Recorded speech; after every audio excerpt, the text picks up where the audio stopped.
sampaikan. Lalu menyiapkan generasi muda yang tangguh, berprofil pelajar Pancasila, dan mampu beradaptasi dengan tantangan zaman. Dan yang terakhir, mewujudkan proses pembelajaran yang berpusat pada peserta didik atau student center, dengan pembelajaran berbasis masalah, berbasis proyek, berbasis penemuan terbimbing, yang mana ini diharapkan nanti yang benar-benar melaksanakan, yang benar-benar aktif itu adalah siswa. Guru itu sebagai fasilitator, guru itu sebagai, kalau film itu berarti direktor ya, apa ya, sutradara. Yang menjadi bintang, yang menjadi pelaksana itu adalah peserta didik. Jadi gurunya itu bekerjanya di balik layar. Ketika sudah di kelas, yang sibuk, yang banyak bicara, yang banyak melakukan adalah siswa, bukan gurunya. Di sini nampak ada sebuah dokumentasi, teman-teman. Ada beberapa guru, ada saya di sini ya, waktu itu saya masih langsing. Di sini kami melakukan lesson study berbasis STEM. Itu sudah kita lakukan sejak tahun 2018. Jadi waktu itu, nah ini nampak saya masih langsing. Lanjut.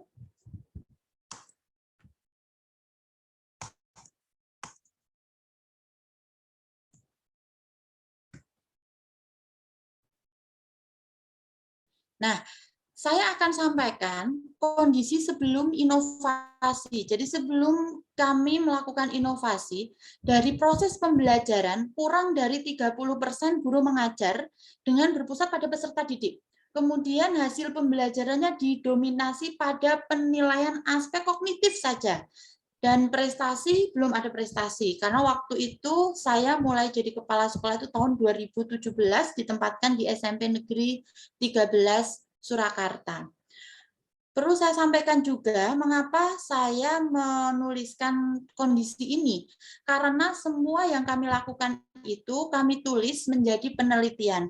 Jadi ini menjadi penelitian PTS, penelitian tindakan sekolah untuk kepala sekolah, dan guru-guru yang melaksanakan lesson study berbasis STEM, mereka membuat PTK, penelitian tindakan sekolah. Selama masa pandemi di mana PTK itu dinyatakan dari tim penilai penilai angka kredit kalau di kami itu tidak bisa dilaksanakan karena tidak ada kelas yang real, maka apa yang kami lakukan, apa yang kami buat dengan anak-anak, kita jadikan best practice. Jadi karena PTK nggak bisa, best practice. Kita lanjutkan.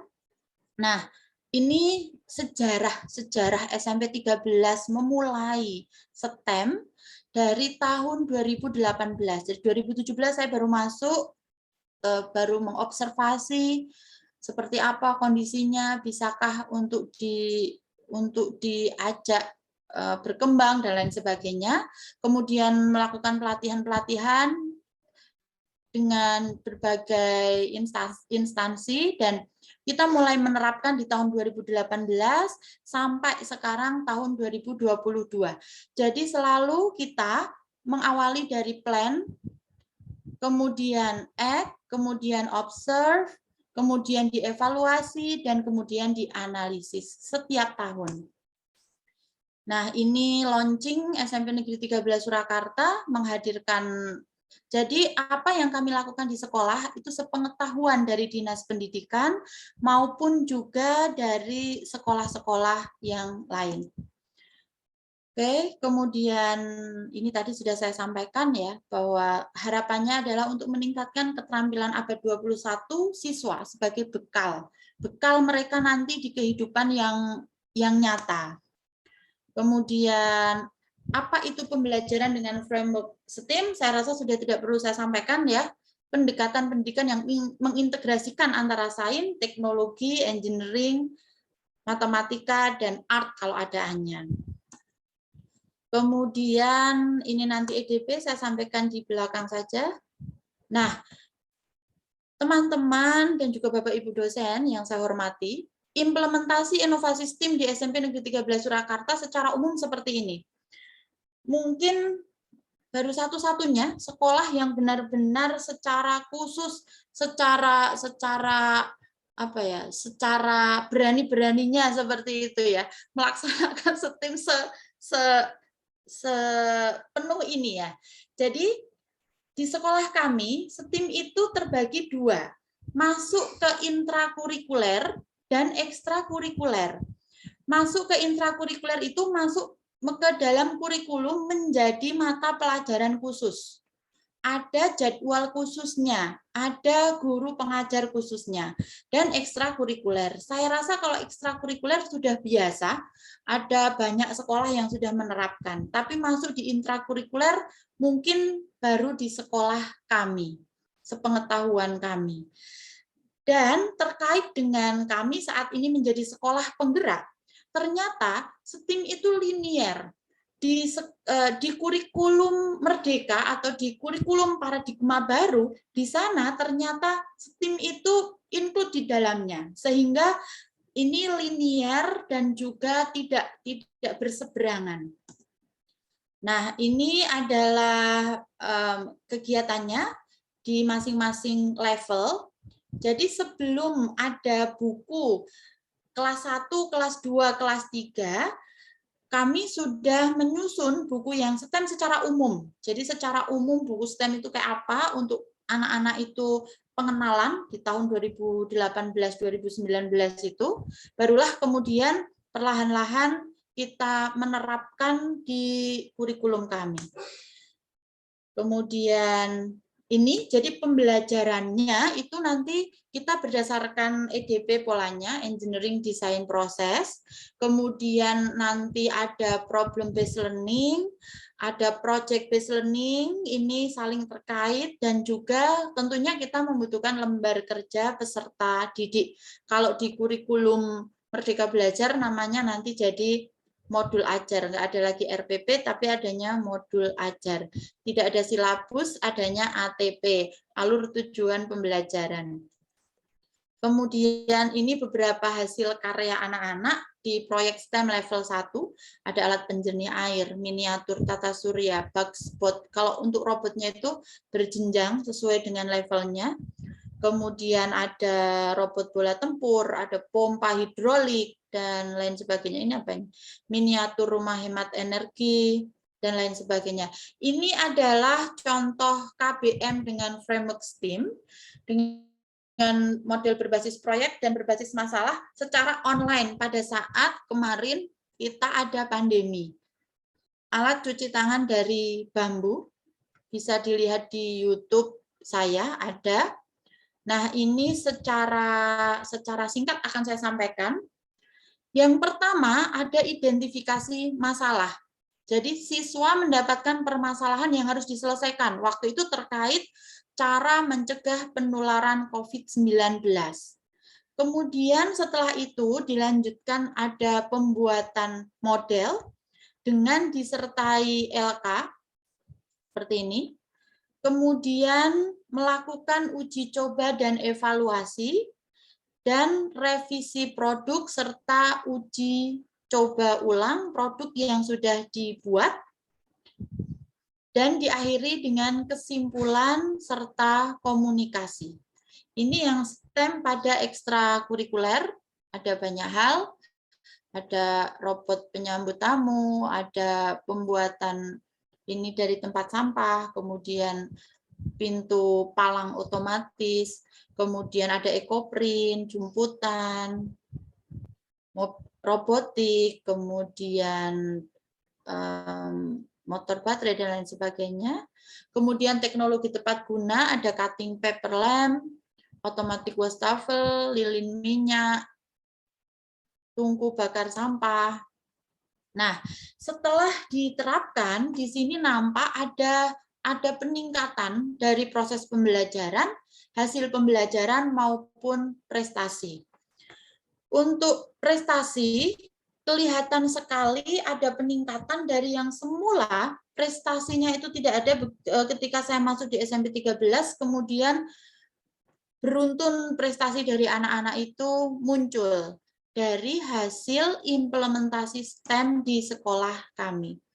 Ini di antara prestasi-prestasinya, ada Gold Medals Innovation Challenge Meksiko, ini yang terakhir, Top 3 Innovation Challenge Award, the winner of IVIC, mewakili Indonesia dalam Kids Conference, PBB, ada Gold Medals Innovation Award, Bronze Medal, Habibie Contest Festival, mewakili Kemdikbud di Jakarta, dan lain sebagainya. Selain itu, implementasi STEM di SMP Negeri 13 Surakarta juga diapresiasi baik oleh lingkungan maupun oleh media. Jadi banyak media yang meliput terkait dengan implementasi STEM di sekolah kami. Jadi ini bagaimana melibatkan orang tua, bagaimana mendekatkan STEM kepada siswa dan guru. Kemudian ini waktu itu Bapak Wali Kota Surakarta disambut di sekolah gedung baru SMP Negeri 13 Surakarta oleh robot penyambut tamu kami. Kemudian ini robot deteksi pelanggaran COVID-19. Ya, beberapa liputan-liputan. Kemudian selain itu, apa yang sudah kami lakukan juga sudah diseminasikan di berbagai sekolah dan di berbagai tempat, yang mana harapannya apa yang sudah kami lakukan ini akan berdampak baik kepada lebih banyak orang, kepada lebih banyak siswa. Dan yang jelas STEM ini tidak mahal, tidak membutuhkan sarana prasarana yang harus seperti ini, seperti itu. Jadi STEM ini justru mengubah sesuatu yang mahal menjadi murah, sesuatu yang sulit menjadi mudah. Ini beberapa Nah, sekarang kita akan mulai ke penguatan pengertian STEM. Jadi kalau STEM itu jelas ya tadi, kalau ada A-nya berarti ada art. Kalau ada art-nya, harapannya ketika anak-anak itu menyelesaikan persoalan dan kemudian mereka menghasilkan produk, baik itu produk berupa produk barang nyata, baik itu berupa formula, baik itu berupa apapun sebagai penyelesaian dari persoalan, itu harus diusahakan juga ada unsur art terintegrasi dalam prosesnya. Jadi kalau sains itu berhubungan dengan peristiwa alam, ada penelitian, pengukuran, menjelaskan sebab akibat sebuah fenomena alam, dan lain sebagainya. Kemudian untuk teknologi, mungkin banyak teman-teman yang menganggap teknologi komputer. Teknologi itu selalu berurusan dengan jaringan internet misalnya. Padahal yang dimaksud dengan teknologi itu adalah inovasi atau penemuan manusia yang dapat memenuhi kebutuhan manusia yang tidak terdapat di alam. Contoh sederhana dari teknologi itu adalah roda. Kemudian gunting misalnya, itu sudah termasuk dari teknologi, sesuatu yang bisa membantu pekerjaan atau mempermudah pekerjaan manusia. Kemudian engineering atau teknik, itu adalah pengetahuan atau keterampilan untuk mendesain, mengaplikasikan, mereplikasi, merekayasa, dan seterusnya. Kalau matematika lah ini yang nanti akan jadi konsentrasi kita, ilmu yang berhubungan dengan numerasi, pola, perubahan, dan hubungan, ruang, dan bentuk, keterampilan berpikir secara rasional, logis, bernalar, dan menggunakannya secara sistematis dan terstruktur. Ini mengapa STEM ya? Karena rendahnya kompetensi yang dimiliki oleh siswa, yang mana hal ini ternyata berhubungan dengan dunia kerja. Kurangnya tenaga kerja yang mempunyai kemampuan di bidang sains, teknologi, teknik, art, matematika. Maka dari itu perlu sekali untuk siswa, untuk murid-murid itu mendapatkan bekal terkait hal ini. Nah, ini dia perubahan zaman. zaman yang terus berubah, perubahan kurikulum, perubahan pola pikir.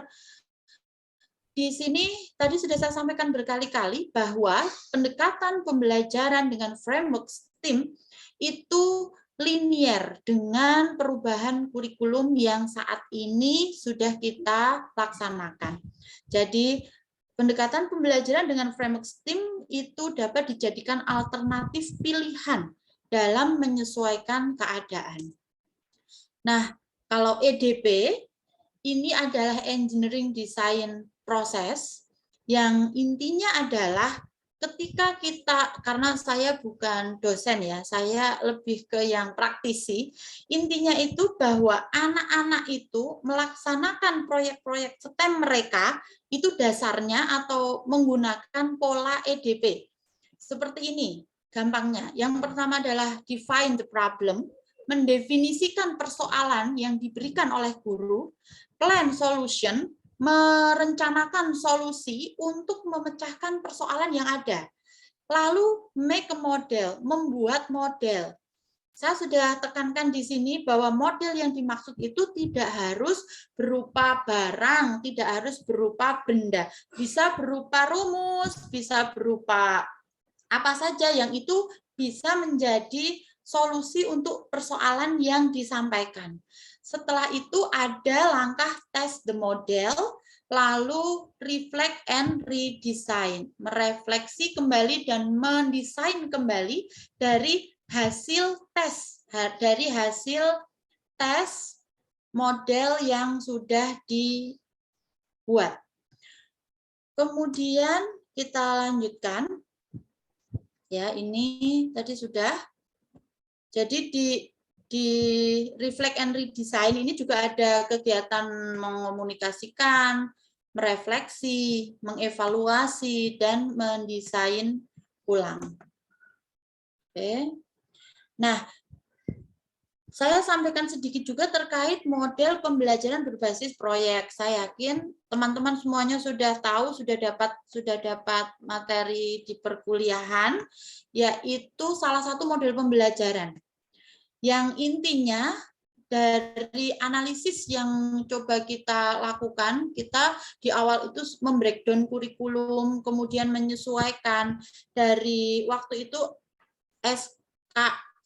KI, KD, seperti itu kita breakdown, kita cari mana ini yang pas di proyek kelas 7 yang sesuai dengan tema ini, di mata pelajaran matematika yang sesuai dengan sains juga, adalah model pembelajaran berbasis proyek. Kemudian 3 langkah dasar inti pembelajarannya itu adalah nanti sama sebetulnya ya, diawali dari ada, kalau di saintifik ada mengamati, di EDP ada menanya, di PJBL menanyakan hal dasar. Kemudian di saintifik ini juga ada menanya, di EDP membayangkan, di PJBL mendesain model. Kemudian di saintifik mengumpulkan informasi, di EDP merencanakan, di PJBL menyusun jadwal. Di saintifik mengolah informasi, di EDP membuat model, di PJBL sama membuat model. Lalu di saintifik ada mengomunikasikan, di EDP menguji coba, di PJBL menguji coba. Lalu di EDP dilanjutkan dengan melakukan revisi, di PJBL ada evaluasi pengalaman belajar. Semua ini ada di buku saya yang tadi sudah saya sampaikan. Kemudian untuk model penilaiannya, ini saya sedang mulai merancang untuk yang model penilaian disesuaikan dengan Permenkemdikbudristek yang terbaru. Karena di buku saya masih berdasarkan penilaian kurikulum 2013. Sementara saat ini di sekolah kami, kelas 7 menggunakan kurikulum Merdeka Belajar, kelas 8 dan kelas 9 menggunakan penilaian kurikulum 2013. Nah, ini adalah langkah pembelajaran berbasis proyek dengan framework STEM. Jadi yang pertama ada pembukaan, kegiatannya siswa mengawali dengan doa, salam, ada motivasi oleh guru, sama seperti pembukaan di proses pembelajaran yang lain. Lalu langkah yang kedua, ada identifikasi masalah, di mana siswa memperoleh masalah yang harus dipecahkan, difasilitasi oleh guru. Lalu yang berikutnya, siswa melakukan identifikasi. Di sini semuanya dibimbing oleh guru. Kenapa? Karena anak-anak kami masih SMP. Jadi memang kalau matematikanya itu pendekatannya induktif. Belum yang seperti anak-anak SMA yang ketika mereka melakukan identifikasi, kemudian memecahkan masalah, itu mungkin sudah lebih lebih mandiri. Tapi untuk anak-anak SMP, di kami, pengalaman kami, semuanya masih harus dengan bimbingan guru. Lalu yang berikutnya, siswa berdiskusi dan berliterasi tentang tema dan permasalahan dibimbing lagi oleh guru. Langkah yang berikutnya, siswa menyimpulkan suatu permasalahan. Jadi yang poin 2 ini, identifikasi. Permasalahan apa sih yang harus dipecahkan? Setelah anak itu menyimpulkan permasalahan, maka langkah selanjutnya adalah merancang desain dan memecahkan masalah.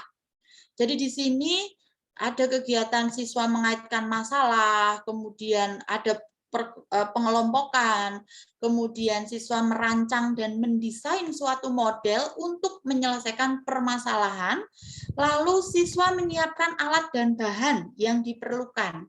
Kalau ini biasanya di kami sudah disediakan oleh guru, kecuali untuk alat dan bahan yang memang cukup banyak ya, misalnya kita pengolahan sampah misalnya, mereka siswa sendiri yang menyiapkan.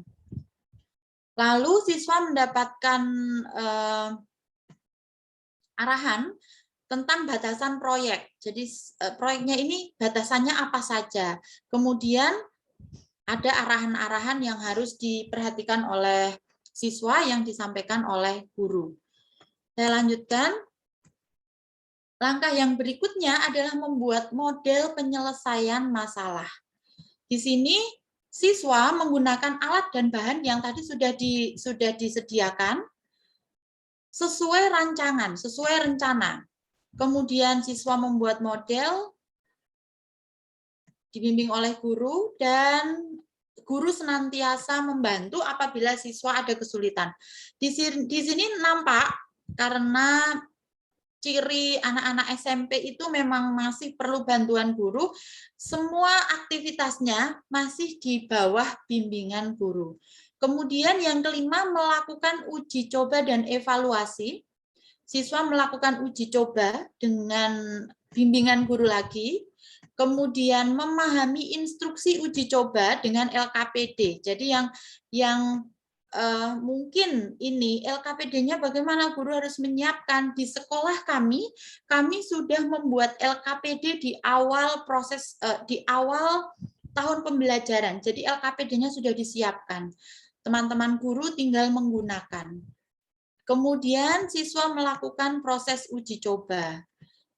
Siswa menghimpun data, kemudian berdiskusi, mengidentifikasi, merencanakan perbaikan dari hasil uji coba. Lalu ada revisi. Revisi produk itu dilakukan dari hasil analisis setelah dilakukan uji coba dan evaluasi. Kemudian siswa memastikan bahan, kemudian di akhir adalah menguji produk hasil revisi hingga akhirnya produk itu menjadi produk yang paling optimal. Kemudian ini ditambah dengan menyimpulkan, mengomunikasikan, mempresentasikan seperti biasa, dan diakhiri dengan penutup.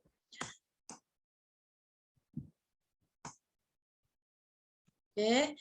Nah, ini tadi yang saya sedikit sampaikan. Jadi kalau di K13 itu KIKD, maka di kurikulum Merdeka jadilah namanya CP. Kalau dulu namanya KIKD. CP sudah disediakan oleh pemerintah, sehingga teman-teman tidak perlu lagi untuk bingung-bingung. Kalau dulu ada silabus, kalau di kurikulum Merdeka itu namanya jadi ATP. Apa itu ATP? ATP alur tujuan pembelajaran itu adalah kumpulan-kumpulan dari TP. TP ini di breakdown dari CP. CP itu tujuan, ini capaian pembelajaran, TP itu tujuan pembelajaran. Selanjutnya yang terakhir RPP. RPP yang di K13 nanti kalau mungkin pada saat PPL atau apa, nanti ada PPL begitu ya Pak Novel ya? PPL apa kayak gitu, nggih, nanti mungkin pas di sekolah yang sudah menerapkan kurikulum paradigma baru, nanti namanya adalah modul ajar. Namun demikian pada intinya itu sama, sebetulnya intinya itu sama. Kemudian ini yang membedakan nanti di kurikulum Merdeka itu ada proyek penguatan profil pelajar Pancasila, di mana diantaranya ada 6 dimensi proyek penguatan pelajar Pancasila. Nah, ini dulu contoh yang dulu ada KI, pengetahuan keterampilan yang sudah kita breakdown menjadi apa itu namanya? Proyek-proyek STEM. Nah, sekarang saya di terakhir ini, tinggal berapa menit lagi atau berapa itu lagi Pak Naufal?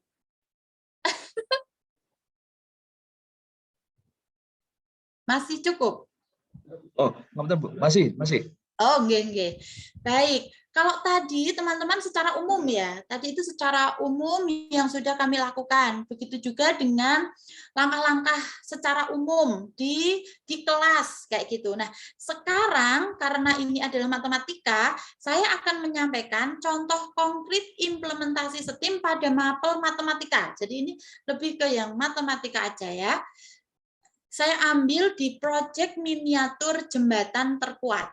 Jadi ya, ini jembatan, pasti teman-teman tahu ya, jembatan. Proyeknya itu adalah membuat atau menentukan membuat model miniatur jembatan terkuat. Jadi di proyek miniatur jembatan terkuat itu salah satu aktivitas STEM yang siswa itu nanti akan melakukan eksplorasi terkait bagaimana merencanakan, bagaimana membuat, bagaimana mengevaluasi produk miniatur jembatan yang mereka buat dengan tentunya konsep-konsep sains, teknologi, teknik, dan matematika.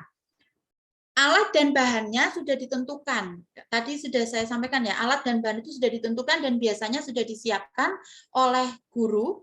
Nah, pada proses tersebut, itu nanti siswa akan memiliki peluang untuk memahami konsep, melatih keterampilan pengukuran, identifikasi hubungan antar sudut yang terbentuk dari kerangka penyusun jembatan. Nah, nanti hasil pembelajaran proyek ini pada ranah keterampilan ke suatu langkah konkret pemecahan masalah konsep pembuatan miniatur jembatan. Sedangkan pada sikapnya pembelajaran proyek miniatur ini dilaksanakan secara tim sehingga ada sikap toleransi yang bisa kita lihat di sini. Kemudian untuk rentang waktu kita juga menuntut kedisiplinan dari masing-masing siswa. Saya lanjutkan. Ini adalah contoh RPP-nya. Ini contoh RPP-nya. Jadi temanya adalah proyek miniatur jembatan. Kelasnya adalah kelas 7. Karena ini kelas 7 di sekolah kami, nanti harus segera kita sesuaikan dengan kurikulum Merdeka Belajar. Karena RPP-nya ini masih K13 waktu itu, maka tentunya ada KD, ada KI, kemudian setelah itu ada indikator pencapaian kompetensi matematika, ada kompetensi dasar sains, karena kita ini STEM. Jadi yang di matematikanya kita ambil yang siswa mampu menelaah hubungan dua sudut. Menelaah sudut-sudut pada dua garis sejajar yang dipotong. Siswa mampu mendesain suatu produk dengan mempertimbangkan besar sudut yang tepat. Sedangkan desainnya, IPA ya kalau di kami, itu adalah mampu melakukan konversi satuan dalam SI. Siswa mampu menyajikan hasil pengamatan dan mengkomunikasikan hasil. Ini tujuannya, mungkin bisa dilihat. Walaupun kecil-kecil, mudah-mudahan bisa nampak ya. Apakah nampak? Nampak, nggih? Iya, ini tujuan pembelajarannya bisa dibuat panjang begini, bisa dibuat pendek. Biasanya kalau anak-anak matematika itu tidak suka yang panjang-panjang, tidak suka menulis yang panjang-panjang. Saya mungkin ini matematika yang agak kesastra-sastraan ya. Kata suami saya matematika yang agak kesastra-sastraan. Karena saya suka menulis yang panjang-panjang ya. Kemudian di sini ada tambahan analisis materi STEM-nya. Di sini sainnya kita biasanya membuat seperti ini, di teman-teman guru dibikin kotak-kotak kayak gini. Jadi ada sainnya apa, besaran dan pengukuran. Teknologinya apa, memanfaatkan teknologi dalam mendesain jembatan. Engineeringnya apa, membuat produk sesuai dengan desain, menentukan materi terpilih agar rakitannya itu bisa efektif. Kemudian matematikanya tadi memahami konsep sudut, persudutan. Kemudian selain itu, yang matematika mengaplikasikan konsep hubungan dua sudut dan memahami jenis sudut dan konsekuensinya dalam desain jembatan melalui eksplorasi ketahanan jembatan. Kemudian ini langkah pembelajarannya sama seperti tadi. Di sini kita buat biar nampak ya.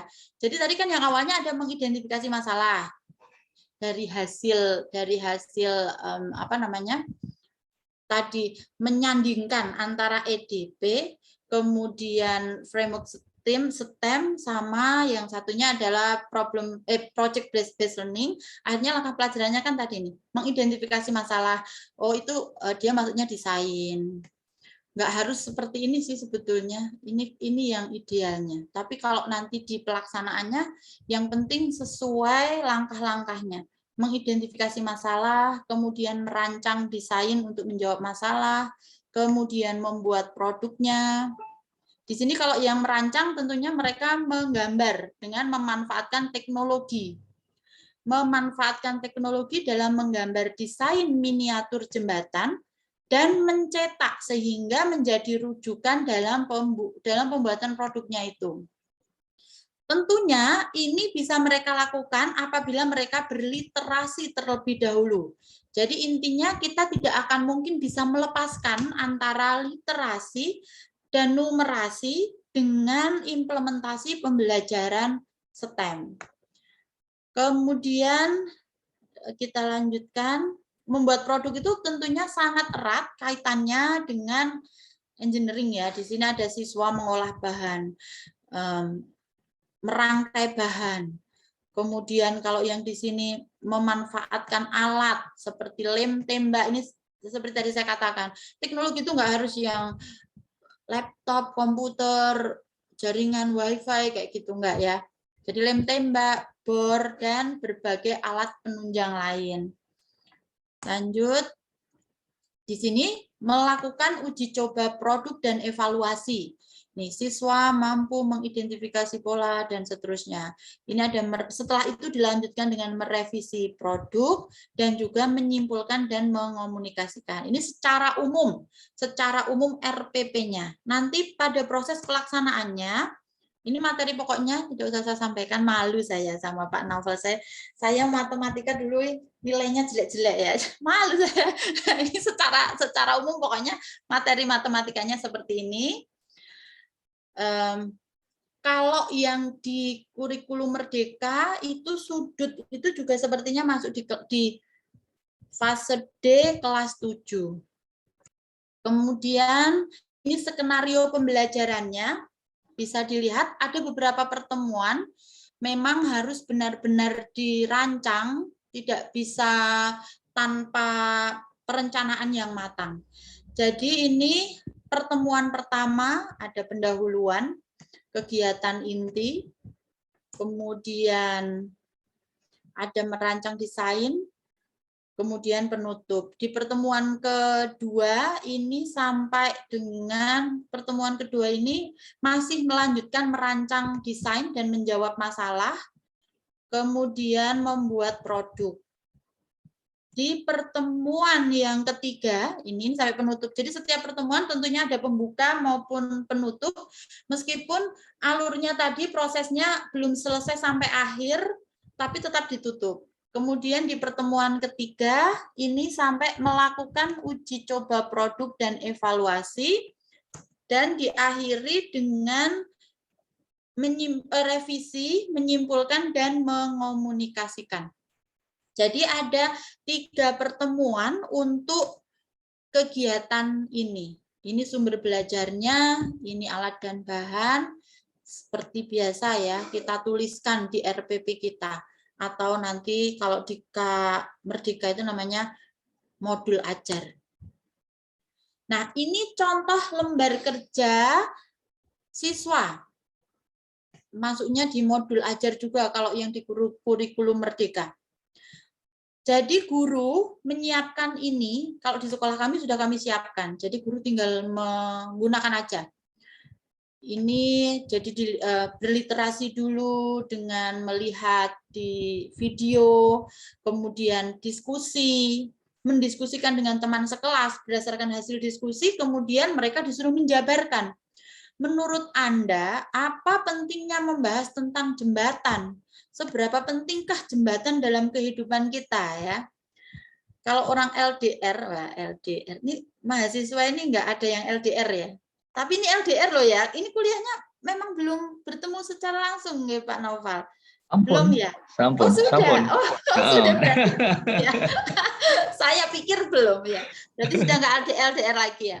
Nah, nanti mereka akan menyampaikan di sini apa sih pentingnya membahas tentang jembatan, seberapa pentingkah jembatan seperti itu.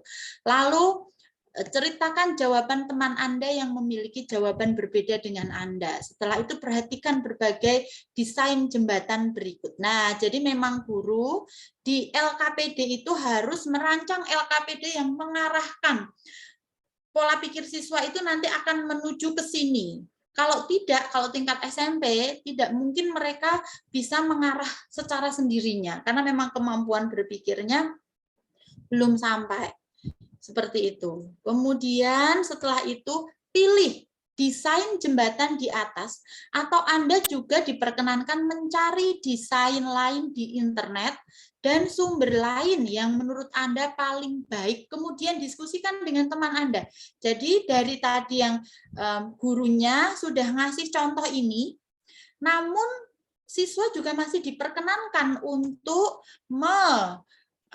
nyari lagi. Mungkin mereka punya ide yang lain tentang desain jembatan yang menurut mereka nanti akan menjadi paling kuat, karena ini temanya adalah kuat-kuatan. Kemudian dilanjutkan, manakah desain jembatan yang paling baik menurut Anda? Berikan alasannya. Mereka setelah berliterasi, mereka akan memilih mana sih desain yang paling baik menurut mereka. Setelah itu, siapa teman diskusi Anda yang memiliki pilihan lain? Ceritakan desain jembatan yang dia pilih dan juga alasannya apa. Barulah kemudian dilanjutkan dengan LK yang berikutnya. Di LK berikutnya ini, terkait dengan desain jembatan yang tadi, Anda akan menemukan perpotongan antar kerangka jembatan. Nah, dari sini silahkan ukur panjang setiap rusuk dan besar sudut untuk setiap sudut yang terbentuk dari desain berikut. Kemudian kita nanti akan lanjut. Lengkapilah gambar di atas dengan keterangan panjang dan besar sudut. Lalu istilah kalimat di bawah ini. Dapat disimpulkan bahwa sudut apa merupakan sudut yang saling, sudut ini merupakan sudut yang saling apa.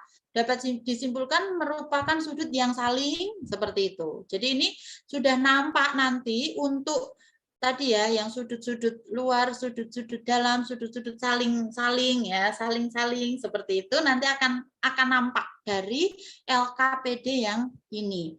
Nah, ini sampai ini sudut dalam berseberangan, titik-titik, sudut luar berseberangan dari gambar yang disajikan. Jadi intinya ketika kita melaksanakan proyek STEM di mapel matematika, jika tujuannya, kalau mapelnya matematika bukan di pelajaran STEM, jangan lupa kematematikaannya harus menjadi fokus. Kalau yang kita laksanakan adalah pembelajarannya itu adalah masuk di intrakurikuler STEM, maka matematika dan sainsnya proporsinya mungkin bisa sama. Tapi kalau kita mapel matematika ya diusahakan untuk kematematikaannya yang menjadi fokus. Nah, ini lembar kerja berikutnya, membuat desain. Setelah mereka menentukan tadi ya, kemudian mereka akan menggambar desain. Bisa dengan kertas atau pensil, kertas dan pensil, atau juga menggunakan komputer pakai aplikasi dan lain sebagainya. Alatnya sudah disediakan. Kemudian di sini ada batasan ya, panjang jembatan ditentukan. Selain itu Anda bebas merancang dimensi jembatan. Ini adalah batasan yang tadi disampaikan. Jadi kalau tidak dikasih batasan, maka tidak akan sangat beragam. Setelah itu mereka akan menggambar lengkap dengan ukuran panjang dan sudut. Kemudian mereka akan mengisi tabel alat, kebutuhannya berapa. Jadi alatnya lem tembak 1, kemudian stik es krim misalnya butuhnya 50 dan lain sebagainya. Lalu lembar gambar desain miniatur jembatan bisa digambar di sini yang sudah disediakan, atau jika mereka menggunakan komputer bisa masuk ke drive yang sudah disiapkan juga oleh Bapak Ibu guru. Nah, ini sebelum membuat produk, ambillah stik es krim sebagai rangka, kemudian ukurlah dimensinya.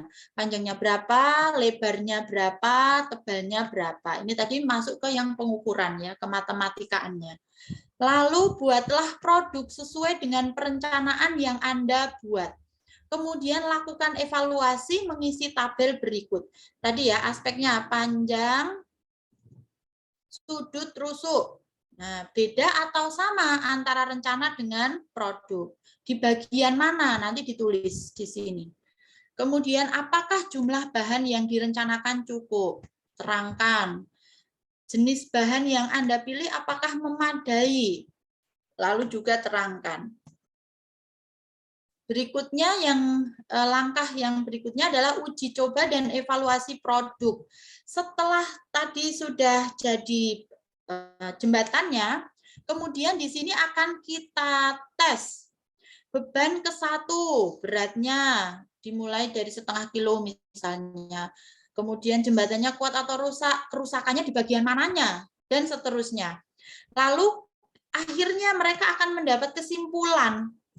Oh iya, ternyata ketika sampai berat yang optimal sini, kerusakan paling banyak di mana dan kenapa? Apa hubungannya dengan sudut yang mereka pilih untuk rancangan jembatannya.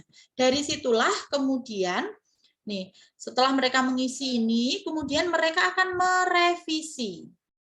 Revisinya itu berdasarkan tadi analisis yang sudah dilakukan di LK yang sebelumnya. Di sini ada foto revisi, jadi jembatan sebelum direvisi, dan ini jembatan yang udah paling optimal, yang paling kuat kayak gitu. Lalu di sini dituliskan detail revisinya yang sebelah mana. Oh, mengubah sudutnya menjadi lebih kecil atau menjadi lebih besar, atau menambah apa itu namanya ya? Menambah stik es krimnya supaya kerapatannya menjadi lebih rapat sehingga lebih kuat dan lain sebagainya. Nah, ini adalah hasil uji coba dari produk yang telah direvisi. Setelah direvisi, kita coba uji coba lagi.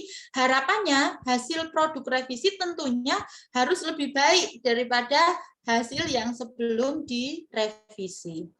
Di sini disampaikan perbedaan antara jembatan sebelum dan sesudah direvisi. Jelaskan apakah revisi yang Anda lakukan memberikan dampak. Lalu di sini pilihlah salah salah 4, berarti 6 nilainya ya. Pilihlah salah 4 rusuk miniatur jembatan dan ukurlah panjangnya. Jika miniatur jembatan diwujudkan menjadi jembatan asli dengan perbesaran 10.000 kali lipat. Nah, jadi ini sudah ada perbandingan ya ini. Panjang rusuk setelah perbesaran 10.000 kali lipat, ini misalnya 2 cm, jadi berapa desimeter, berapa meter, berapa dam. Ini tadi masuklah ke sain. Di materi sain yang terkait dengan pengukuran. Apa ini? Sentimeter itu pengukuran, benar. Dan yang terakhir adalah menyimpulkan dan mengomunikasikan. Di sini juga diberikan LK. Yang pertama, berdasarkan ukuran jembatan, apa yang Anda simpulkan dari proses yang telah Anda lalui. Lalu berdasarkan material jembatan, apa yang bisa Anda simpulkan dari proses yang telah Anda lalui. Kemudian di sini, apabila Anda diminta untuk membuat jembatan kembali, hal paling penting apa yang akan Anda perhatikan. Kemudian, jika kelompok Anda diminta untuk membuat jembatan kembali, hal apa yang akan pertama kali Anda modifikasi dan alasannya? Jika murid atau kelompok itu benar-benar melakukan setiap step yang tadi sudah ada LKPD-nya, mereka akan bisa menjawab ini udah nggak usah mikir, karena mereka melaksanakan, mereka berproses, mereka ada di sana. Itulah yang disebut dengan pembelajaran bermakna. Semakin banyak melibatkan panca indera seorang siswa, maka pembelajaran itu akan semakin bermakna. Dibandingkan jika kita seorang guru tiba-tiba menjelaskan tentang pengertian sudut, kemudian ada gambar sudut, ini adalah sudut yang bertolak belakang, dan seterusnya. Tentu akan lebih mengena ketika mereka benar-benar melaksanakan, mereka benar-benar melakukan. Ini contoh instrumennya, Bapak Ibu. Kan tidak mungkin kita melakukan sebuah pembelajaran tanpa disertai dengan instrumen penilaian. Ini contohnya instrumen penilaian pengetahuan, ulangan harian pembelajaran dengan framework STEM. Jadi supaya selaras, STEM-nya bisa diimplementasikan, tapi materi kemmatematikaannya juga masih bisa terus seperti itu. Sehingga dari soal ini ya, kan tadi anak-anak sudah berinteraksi dengan hal-hal seperti ini tadi contohnya. Kemudian soalnya menyesuaikan, saling berpeluru, saling berapa tadi sudah sesuai. Nah, ini juga sama jika soal nomor 1 diwujudkan dalam jembatan asli, yaitu 1000 kali lipat dari desain, maka contoh perubahan ukurannya seperti apa. Nah, begitu kurang lebih apa yang sudah pernah kami lakukan, apa yang sudah pernah kami terapkan, kami implementasikan di sekolah kami. Mudah-mudahan walaupun sedikit ada yang bisa diambil dan mudah-mudahan menjadi ilmu yang bermanfaat. Kesimpulannya, bahwa inovasi implementasi pembelajaran dengan framework STEM itu dapat mewujudkan keterampilan abad 21 siswa. Dilihat dari kemampuan komunikatif, kolaboratif, berpikir kritis, kreatif, maupun inovatif. Indikator yang dijadikan apa ya namanya? Oh, ini saya bisa menyimpulkan bahwa apa yang dijadikan praktik baik ini berhasil. Itu dilihat dari proses pembelajarannya, hasil pembelajarannya, dan juga prestasi siswa. Di mana semua indikator yang kami tetapkan sendiri itu semuanya mengalami kenaikan positif yang signifikan. Nah, setelah diimplementasikannya inovasi pembelajaran dengan framework STEM di SMPN 13 Surakarta, diawali dengan berdarah-darah, karena ini memang benar-benar modal nekat ya, modal nekat, karena saya bukan dosen, saya bukan ilmuwan seperti itu, hanya karena kerjasama yang luar biasa dari teman-teman yang ada di sekolah, sehingga mampu untuk bisa mengimplementasikan ilmu yang didapat dari diklat-diklat yang sudah kami terima. Dan dampak yang lain adalah apresiasi positif baik dari masyarakat, media massa, dan juga sudah diimplementasikan di berbagai instansi. Maka menurut kami, apa yang sudah kami lakukan ini adalah salah satu praktik baik. Begitu yang bisa saya sampaikan. Mohon maaf atas kekurangan kami, karena sekali lagi, aduh, saya hanya praktisi saja nih Pak Naufal, cukup insecure saya nih menyampaikan di depan teman-teman dosen maupun mahasiswa matematika. Mudah-mudahan sekali lagi bermanfaat dan mohon maaf. Waktu saya kembalikan kepada Pak Naufal. Terima kasih. Wassalamualaikum warahmatullahi wabarakatuh. Waalaikumsalam warahmatullahi wabarakatuh. Alhamdulillah, matur nuwun Bu Cisti atas praktik baik ya, sharing praktik baik terkait dengan penerapan STEM atau STEM di sekolah gitu. Dan memang yang penting itu adalah visi prakteknya Bu Cisti, karena mungkin teman-teman ini pernah, karena ini masih semester 4 Bu Cisti. Masih semester 4, jadi mungkin mereka baru pernah dengar istilah STEM atau mungkin baru melihat dalam konteks secara teori, tapi baru saja disampaikan Bu Cisti itu adalah konteks praktikalnya, di mana praktikalnya itu ternyata banyak. Nah, dari situlah kita di sini sebagai dari Prodi Pendidikan Matematika ingin melengkapi kuliah ini gitu, mengenai kuliah dan pemahaman teman-teman mahasiswa ini dalam bentuk praktiknya seperti apa. Nah, itulah kami mengundang Bu Cisti sebagai praktisi yang sangat keren hari ini. Nah, teman-teman yang saya cintai, mungkin ada yang mau kita buka 2 term ya, kita buka 2 term untuk mungkin diskusi, istilahnya mungkin diskusi aja ya Bu Cisti ya. Diskusi, di sini juga ada Bu Rita sebenarnya yang risetnya juga tentang STEM ini, Bu Rita. Halo Bu Rita. Assalamualaikum. Waalaikumsalam Bu Rita. Bu Cisti ini kita perkenalkan ke Bu Rita ini. Ada Bu Rita, beliau ini sekarang sedang menempuh S3 di UPSI, Malaysia, Universitas Pendidikan Sultan Idris Malaysia, dan kalau nggak saya disertasinya juga tentang STEM Bu Rita deh. Iya Pak Noval. Tentang STEM ya, mungkin nanti bisa saling melengkapi gitu. Yuk teman-teman, mungkin ada yang mau ditanyakan teman-teman? Ayo silakan, ini mahasiswa dimanfaatkan ya, mumpung pakarnya ini benar-benar hebat hari ini ya. Iya.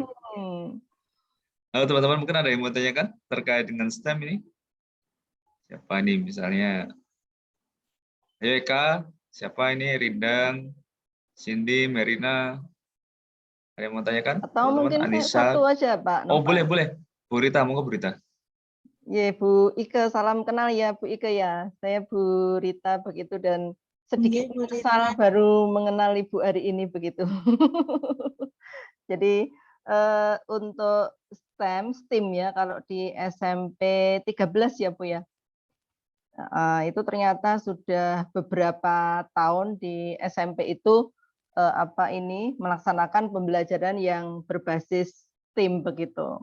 Nah, ini kebetulan saya sedang studi lanjut, dan keinginan atau cita-cita saya itu salah satunya adalah bisa mewujudkan adanya pusat studi STEM khususnya di Universitas Muhammadiyah Surakarta begitu, sehingga nanti ini kebetulan sudah ada praktisinya yang mumpuni begitu, nanti kita harapannya bisa bekerja sama begitu nggih Bu Ike nggih gitu. Nah, ini saya sudah mengembangkan Bu untuk yang pembelajaran matematika berbasis, kalau saya khusus STEM begitu. Belum masuk ke artnya, sebenarnya juga bisa ke artnya, cuma saya batasi dulu karena terus terang ini saya juga baru belajar Bu Ike. Kalau dari sisi pengalaman mungkin Bu Ike malah kalau praktisi itu kan sudah mestinya kan lebih jauh pengalamannya begitu. Sehingga saya memulainya sedikit demi sedikit, dan ini baru saya awali di satu mata kuliah saya untuk persamaan diferensial begitu. Dan kalau saya lihat yang dipraktek di lapangan tadi Bu Ike kan sudah sampai ke project ya. Jadi sudah ada produk atau luaran yang dalam bentuk nyata barang seperti itu. Nah, ini yang saya kembangkan masih masih belum sampai ke luaran produk begitu, karena terus terang ini yang menjadi hambatan saya kan terkait dengan masalah waktu ya untuk mata kuliah saya persamaan diferensial itu. Lah terkait dengan ini yang ingin saya tanyakan ke Bu Ike, tadi sudah dijelaskan Bu Ike banyak sekali terutama yang dari LKPD-nya ya, itu ada beberapa LKPD untuk pertemuan 1, 2, 3 dan seterusnya seperti itu. Nah, untuk merancang LKPD itu kaitannya dengan waktu, itu pada saat pelaksanaan ini bagaimana Bu? Ada kendala tidak? Jadi artinya begini, untuk materi matematika sendiri kan ada banyak begitu. Ketika kita menggunakan STEM kan terus terang waktunya kan kita ya membutuhkan waktu lebih banyak di situ gitu. Nah, ini di lapangan khususnya di sekolah ini kaitannya dengan masalah waktu dan substansi materi yang akan disampaikan ke siswa ini bertabrakan tidak Bu? Artinya materinya itu semuanya bisa tersampaikan kepada siswa atau ada beberapa materi yang dalam tanda petik kita korbankan begitu. Saya kira sementara itu dulu aja Bu Ike. Nanti kita bisa, saya mungkin akan minta nomornya Bu Ike, begitu izin dulu di sini kita bisa berdiskusi lebih jauh begitu Bu Ike. Terima kasih Bu. Oke, Bu Ike, monggo langsung aja Bu Ike. Itu juga pertanyaan besar itu. Terima kasih Pak Naufal kesempatannya dan terima kasih Bu Rita, sebuah kebanggaan. Ya Allah, saya minder sekali ini saya kalau dengan orang-orang pakar-pakar matematika. Saya akan berusaha menjawab sesuai dengan apa yang sudah kami praktikkan di sekolah. Tadi saya sampaikan bahwa untuk membuat SMP Negeri 13 Surakarta seperti saat ini dari tahun 2018 itu tidak mudah. Benar-benar berdarah-darah karena kita mengawali dari membreakdown kurikulum, jadi dari silabus, kemudian KIKD waktu itu dari 2 mata pelajaran, yaitu matematika dan IPA. Kita mencari atau kita harus menemukan perkawinan yang pas antara matematika dengan IPA yang nanti sesuai dengan proyek STEM yang akan kita buat. Kemudian terkait waktu, Ibu, jadi di sekolah kami punya waktu workshop itu 4 kali dalam 1 tahun. Jadi dalam 1 semester kita ada workshop atau IHT itu 2 kali yang dilaksanakan pada saat siswa-siswa itu libur. Jadi pada saat liburan semester dan pada saat tengah semester. Nah, pada saat libur semester itu, siswa-siswa libur, Bapak Ibu guru kami tidak libur. Jadi kami mengadakan workshop terkait berbagai hal. Di antaranya karena kami sudah mendeklarasikan diri sebagai sekolah yang berbasis STEM itu tadi, kami menyiapkan segala sesuatu uborambe itu selama liburan sekolah. Nah, pada saat itu kita menyiapkan dari materi-materi misalnya matematika itu mana yang bisa atau mana yang memungkinkan sesuai dengan alokasi waktu kalender pendidikan yang ada, karena kita juga mengingat kita berjalan berdasarkan kalender pendidikan yang diterbitkan dari Dinas Pendidikan, maka kita mengambil materi-materi yang memungkinkan untuk bisa diterapkan atau dilaksanakan implementasi pembelajaran berbasis STEM. Jadi di STEM itu yang terintegrasi di MAPEL tidak setiap saat, jadi nggak setiap kali pembelajaran matematika kemudian kita pakai pendekatan atau pendekatan dengan framework STEM, tidak. Jadi kita memilih beberapa materi yang kira-kira itu bisa dilaksanakan, kemudian diharapkan tidak mengambil waktu materi. Jadi materi tetap jalan, seperti kita melaksanakan itu penelitian tindakan kelas. Penelitian tindakan kelas itu kan kita laksanakan, tapi kita jangan sampai kemudian mengganggu proses pembelajaran pemberian materi kepada siswa. Jadi saya tekankan kepada teman-teman ketika kita workshop itu kita sudah merancang. Saya akan membuat PTS. Ketika saya PTS berarti yang menjadi subjeknya itu adalah Bapak Ibu guru beserta siswa, nanti menjadi keluarannya, hasilnya belajar itu nanti jadi keluarannya. Tapi yang jadi apa itu namanya, subjek penelitian saya adalah Bapak Ibu guru. Nah, Bapak Ibu guru harus membuat PTK dari apa yang sudah kita rancang ini, karena eman-eman ketika kita sudah merancang, baik diawali dari kita tadi menyiapkan silabus, kita menyiapkan materi mana yang akan kita buat, kita menyiapkan LKPD-nya yang sebegitu banyaknya di workshop yang kita lakukan. Jadi insya Allah itu tidak akan mengganggu dan juga membebani Bapak Ibu guru pada saat implementasi di kelas. Jadi ketika sudah hari efektif, sudah pembelajaran yang hari efektif, mereka nggak lagi mikir tentang LKPD, mereka nggak lagi mikir tentang RPP, sudah kita siapkan di awal semester. Nah, ketika di tengah semester, kita kan ada tengah semester itu, Bapak Ibu.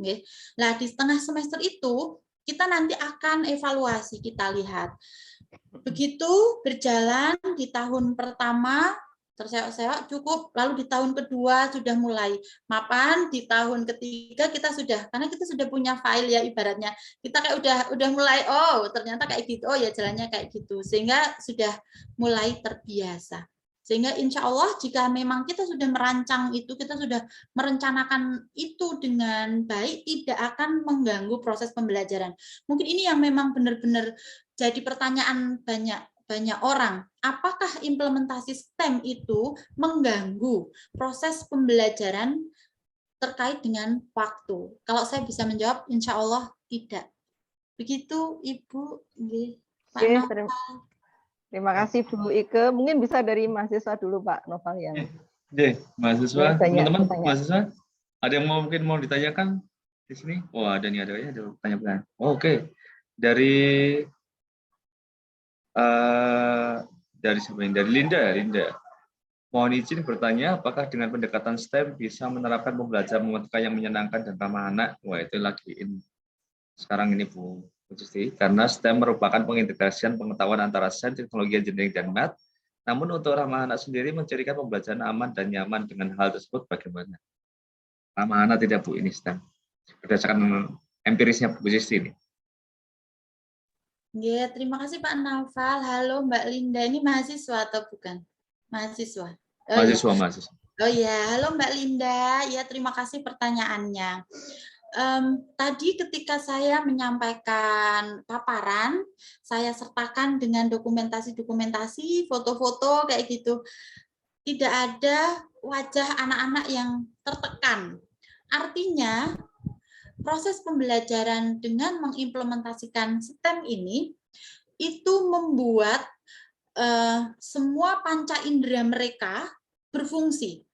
Kita bisa membayangkan proses pembelajaran di sebuah kelas, ya mari kita bayangkan bersama, anak-anak duduk rapi menghadap ke depan, kemudian ada guru yang berbicara panjang lebar seperti itu, dibandingkan dengan ketika anak diberi mainan, dalam tanda kutip, persoalan, mainan, kemudian mereka akan beraktivitas dengan mainan yang sudah disiapkan oleh guru, dengan rancangan yang sudah disiapkan, kira-kira akan lebih ramah dan lebih nyaman dan lebih membuat menyenangkan yang pilihan 1 atau pilihan 2? Tentunya yang pilihan 2. Jadi kalau bisa saya analogikan seperti itu.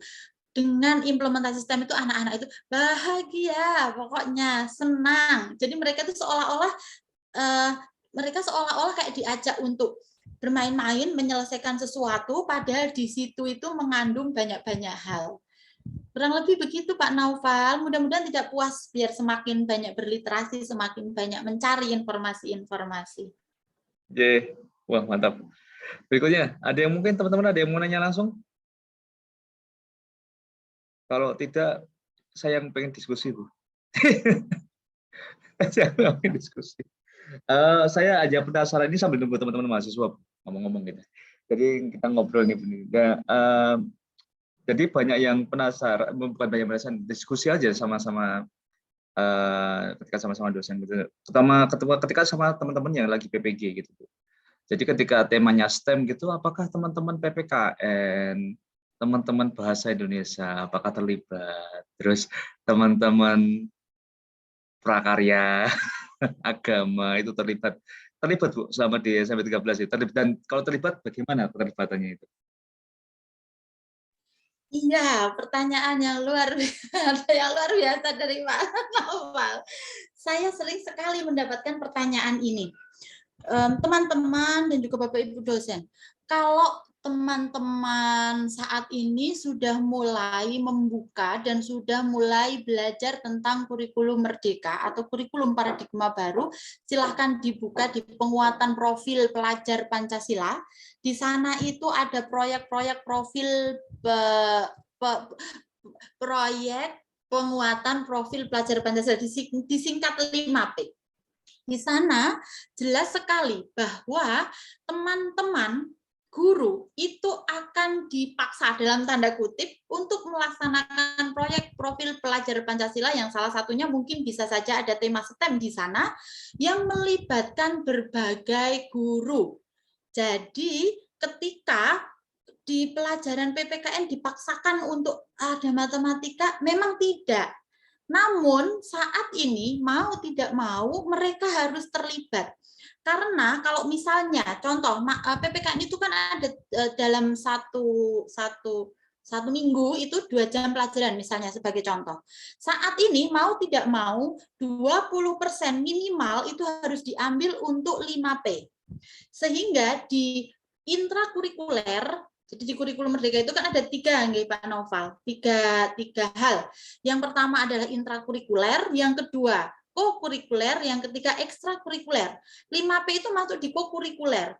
Jadi kalau dia ada 2 JP, yang 1 JP itu masuk di intrakurikuler yang dilakukan selama 80% dari total 100% pembelajaran, yang 20% ini mau tidak mau dia harus project based learning, sehingga ketika berarti PPKN bisa nggak terlibat dalam STEM? Jawabannya sangat bisa dan sekarang harus, karena mereka harus terlibat dalam tim penguatan proyek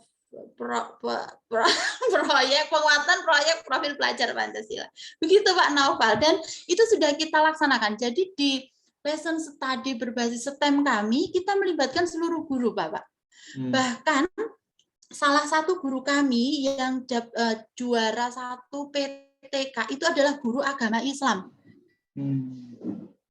Jadi mereka kolaborasi, itu judulnya adalah mempelajari tentang malaikat, tapi di situ menggunakan, saya perlihatkan boleh ya Pak Naufal? Boleh, monggo. Saya perlihatkan paparan sedikit sekali, mungkin biar bisa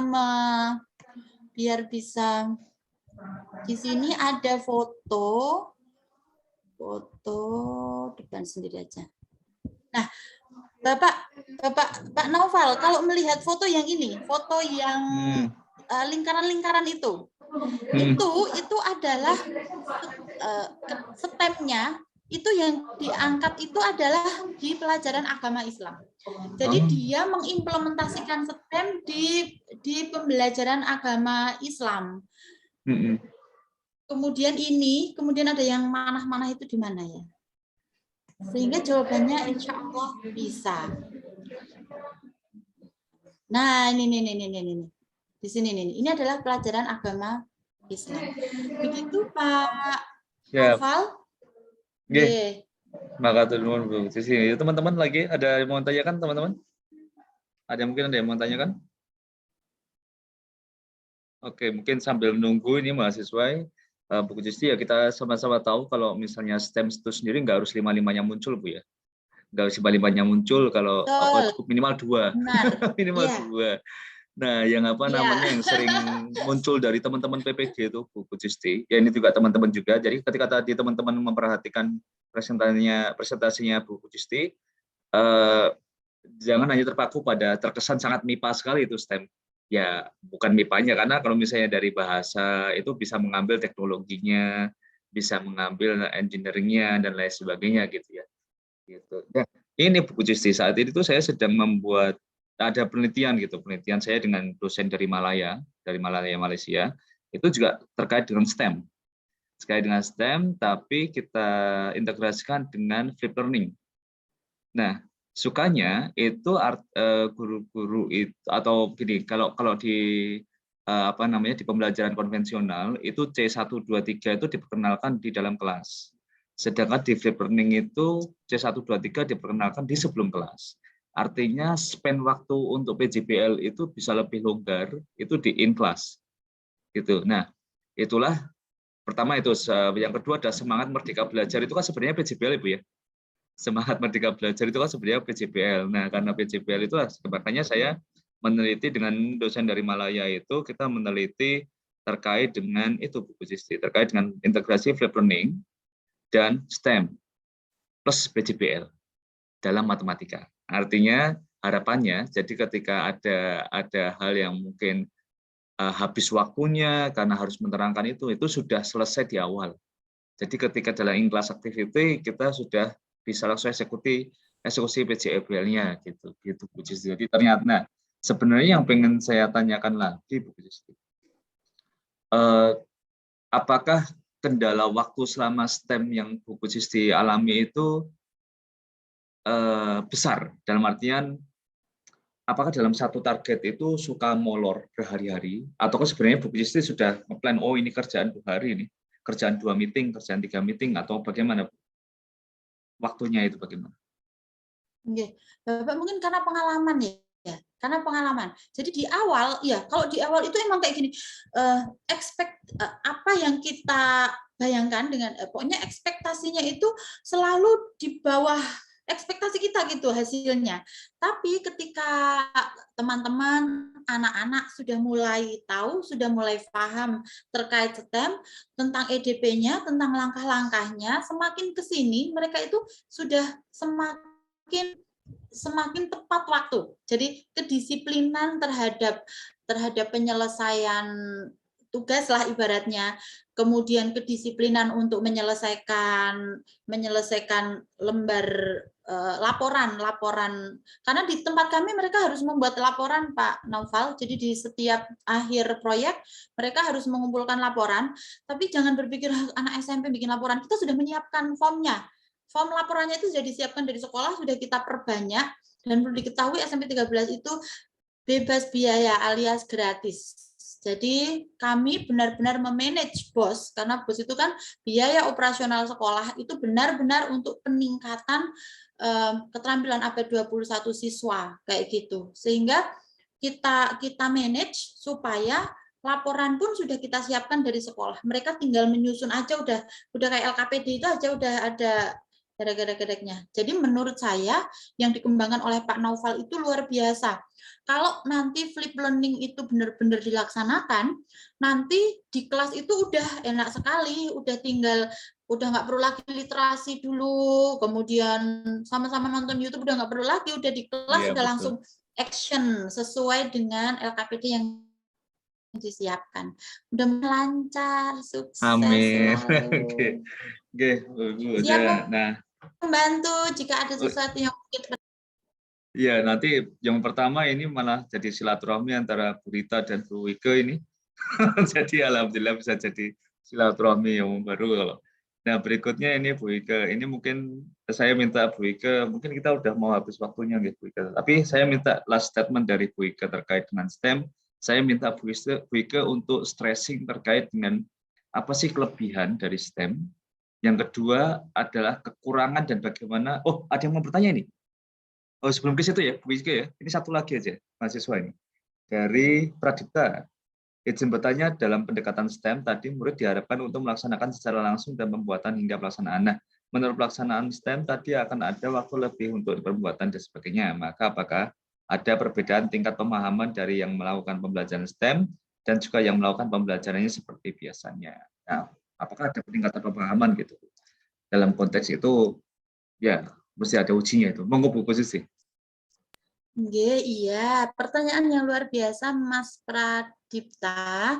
Ya, apakah ada perbedaan tingkat pemahaman dari siswa yang melakukan pembelajaran STEM dengan yang enggak gitu ya maksudnya ya. Begitu ya Pak Nawal? Betul. Betul. Jadi apakah ada peningkatan gitu? Ya, jadi karena tadi kami sudah sampaikan di sekolah kami selalu saya harapkan teman-teman itu melakukan penelitian. Bukan untuk apa-apa, nggak usah berpikir kita nulis itu nanti tulisan kita itu mau jadi apa, mau dikemanakan. Tulisan kita itu akan mendapatkan apa ya? Mereka akan punya takdirnya masing-masing ya. Tulisan saya mungkin jadi buku, kemudian bisa untuk menambah income, misalnya contoh, ada yang tulisan itu menjadi hanya bacaan saja, ada yang tulisan itu menjadi sesuatu yang bermanfaat bagi orang lain dan lain sebagainya. Sehingga satu hal, kenapa nanti saya bisa menjawab pertanyaannya Mas Pradipta ini, saya bisa menjawab dengan yakin, karena kami sudah melakukan penelitian terkait pembelajaran, implementasi pembelajaran STEM dengan yang enggak. Apakah ada tingkat pemahaman yang berbeda? Jawaban saya, ada dan signifikan. Begitu Mas Pradipta, boleh main ke SMP 13 ya. Ini Mbak yang sudah ke SMP 13, saya ingat namanya Mbak Wahyu. Wahyu, iya ya. Widya, Mbak Widya ada ya. Itu dulu beserta temennya 3 tuh ya, yang dulu itu PPL ya Pak Noval, apa ya? Yang PPL cuma berapa hari, bukan PPL, apa ya Pak Noval? Kayaknya PLP nih mungkin. Oh iya. Pokoknya yang berapa hari begitu di SMP 13 cukup lama. Oh PLP itu udah dijawab. PLP 1, iya. Halo Mbak Widya. Halo Mbak Widya, disapa dulu itu ibunya, Buku Cisti itu, Mbak Widya yo mana-mana. Halo mana nih Mbak Widya nih, Triwidya Sutinya, yuk. Nah, wah ini mungkin masih membenahi kerudung dulu Bu. Sampai tunggu. Oke, Bu Ike, matur nuwun sangat ini udah menjelaskan. Tapi seperti yang tadi saya minta, last statement Bu. Pertama adalah apa sih keuntungan paling stressing yang Ibu stressing lah, Ibu stressing paling berasa di Ibu, dan kekurangan yang selanjutnya dengan Bu Ike diantisipasi kekurangan tersebut. Monggo Bu. Oke, terima kasih Pak Naufal. Mungkin terakhir dari saya.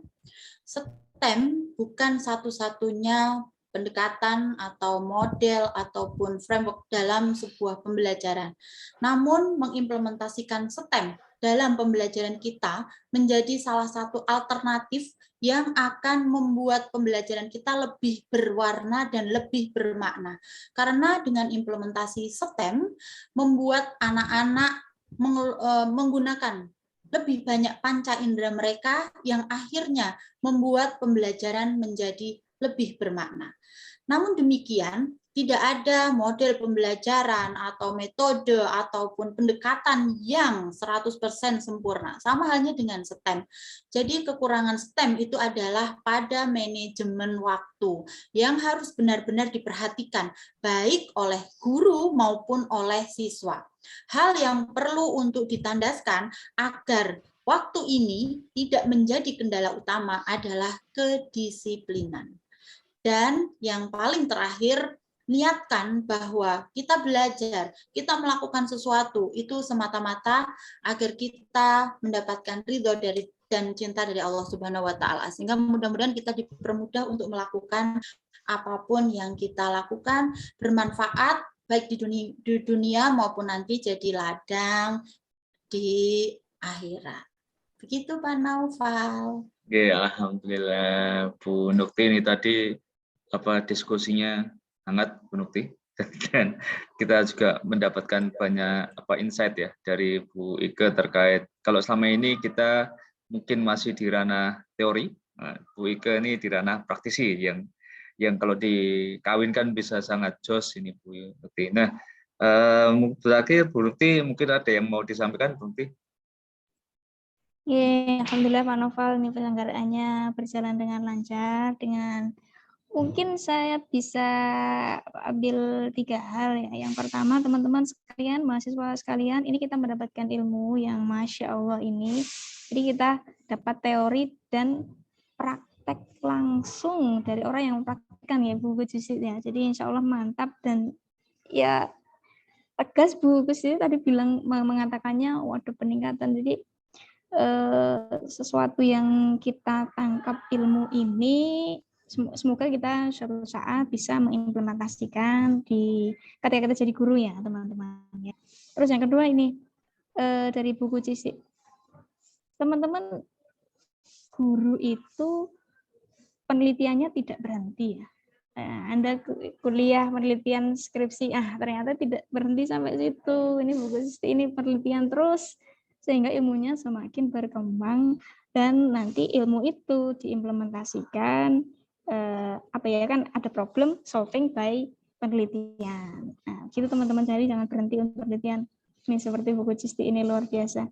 Kemudian yang satu lagi ini Masya Allah buku Cisti ini terbuka untuk menerima kita gitu ya Bu Cisti ya. Jadi membangun jaringan kerjasama dan ini saya kira ya peluang yang luar biasa ya Bu Cisti. Teman-teman bisa nanti kalau teman-teman ada yang dolan-dolan lagi ke sana ya Bu ya.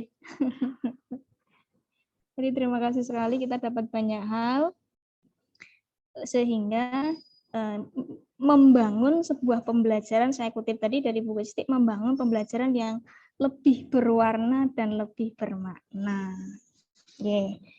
Saya ucapkan terima kasih sangat buat Bu Cisti segala hal yang kami dapatkan dari Ibu. Semoga kerjasamanya tidak hanya sampai sini, nanti insya Allah semoga kita bisa ketemu lagi di kesempatan-kesempatan yang lain. Amin. Matur suwun sangat. Terima kasih Pak Noval sudah diselenggarakan dengan lancar, dibantu Bapak Ibu dosen yang sudah support dan teman-teman mahasiswa yang sangat luar biasa. Jangan berhenti untuk belajar. Dan terakhir, mari kita niatkan segala sesuatunya itu tadi, menguatkan buku sih tadi, niatkan dengan ibadah, cari ridha Allah. Semoga juga menjadi amal nanti, memperberat timbangan amal baik kita nanti di akhirat. Amin. Ya, terima kasih semuanya. Terus puji sih Pak Nova, Bapak Ibu dosen dan teman-teman mahasiswa. Mohon maaf apabila ada kesalahan dari kami. Ya. Terima kasih. Assalamualaikum warahmatullahi wabarakatuh. Waalaikumsalam warahmatullahi wabarakatuh. Oke, Bu Cisti, sebelum saya tutup, mari kita foto bersama. Teman-teman, ini pasti saya yakin kompak semuanya akan buka kamera. Silakan buka kameranya, mari kita foto bersama. Kita lihat, Bu Cisti. Ayo teman-teman, lihat, open kan? Ayo semuanya open kan? Ayo. Nah, ayo teman-teman mahasiswa, kita akan foto bersama. Iya. Ya, kalau kayak gini saya yakin akan semuanya bersemangat ya. Bersemangat untuk menampilkan wajah gadung dan cantik-cantiknya ini. Oke. Teman-teman, yuk silakan kita ambil foto ya bersama Bu Rita. Ayo Bu Rita, ambil foto Bu Rita. Pak Suci. Oke Pak. Oke. Nah, ini teman-teman yang lain, ayo silakan. Oke, kita ambil ya. Ini ternyata ada 5 slide, ini ada 106 mahasiswa, 106 peserta, maaf. 106 peserta yang hadir. Oke, teman-teman. Yuk, yang ini ada Bambang, Doni, yuk semuanya mukanya kelihatan nih wajah-wajahnya nih. Ayo semuanya kelihatan. Oke. Oke, ini saya ambil foto dari slide pertama. 1, 2, 3. Mantap. Oke, di slide kedua. 1, 2, 3. Di slide ketiga. 1, 2, 3. Di slide keempat. 1, 2, 3. Di slide kelima. 1, 2, 3. Oke, mantap. Mantap. Oke. Terima kasih Bu Ike sampun memberikan wawasan dan tambahan terkait dengan praktik baik tadi yang disampaikan oleh Bu Ike. Harapannya mungkin kita suatu saat bisa berkolaborasi Bu Ike terkait mungkin dalam praktik mengajar, riset ataupun dalam mungkin berbagai ilmu lainnya gitu. Bu Ike. Terima kasih Bu Ike. Salam buat Bapak Ibu guru di SMP 13 Surakarta. Semoga Bu Ike sehat selalu, keluarga sehat selalu dan teman-teman guru di sana juga semakin berjaya gitu nih Bu Ike. Bapak Ibu dosen, Terima kasih Pak Mardi, Bu Rita, Bu Nukti, Iya. Pak Suci, matur nuwun sangat sudah mau hadir, teman-teman mahasiswa. Terima kasih sudah mau hadir, Mbak Asisten, Mbak Tika, matur nuwun sudah menemani ini. Terima kasih. Wassalamualaikum warahmatullahi wabarakatuh. Pamit. Waalaikumsalam warahmatullahi wabarakatuh. Terima kasih Bu Ike. Sami-sami, terima kasih. Ya. Mohon maaf jika banyak kekurangan. Saya Ya, Sami-sami. sama-sama. juga. Nanti